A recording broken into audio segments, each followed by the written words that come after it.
ناولني النيش. ايه دي؟ هات البلية. البلية بتاعت البلية. البلية دي اللي هتتركب على المو صح؟ انا طيب دلوقتي شايف حرف انجليزي. ال ال. بتاع الكنبة هاته.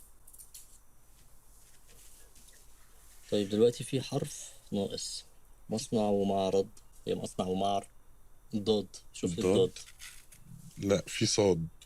صد ايه؟ لا. لا مستحيل عادي. في حد هيسمي نفسه كده؟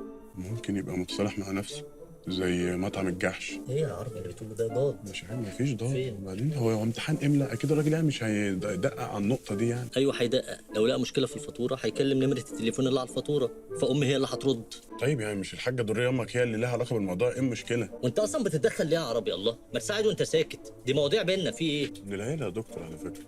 ازيك يا عربي؟ الحمد لله. حمدي ما شفتش تليفوني؟ لا ما شفتش. هو في ايه؟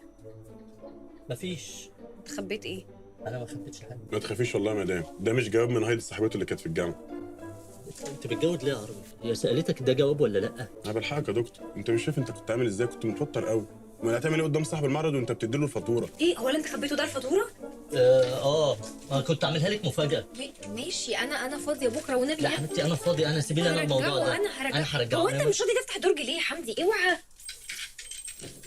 اوف اخيرا. هي مامتك قطعت الفاتوره؟ لا مش ماما، انا اللي قطعت الفاتوره، كنت حاططها وسط ورق وقطعت الورق فاتقطعت معايا. ما بتعرفش تكذب. ايوه فعلا. ايوه ماما هي اللي قطعت الفاتوره. اعمل لها ايه بقى يا ياسمين؟ ابلغ عنها؟ لا تقول لها ان ده بيتي انا وانت مش بيتها على فكره. توصل للطلاق يعني.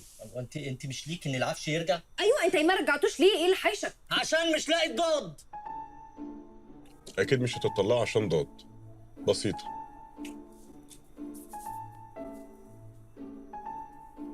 استاذنك في الفاتوره يا دكتور. اهو. لو وقف على دماغه ما يكشفهاش.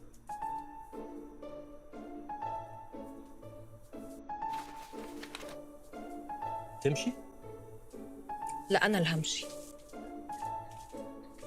وامشي انت كمان، انت تبوظت لي الدنيا، ما تفضل ساكت. كده مش هسيبك في موقف زي ده. لا سيبني يا عربي وامشي. ترجع بقى تقول عربي سابني وانا يا ابني ما بقولش انا الكلام ده، امشي بقى يا عربي.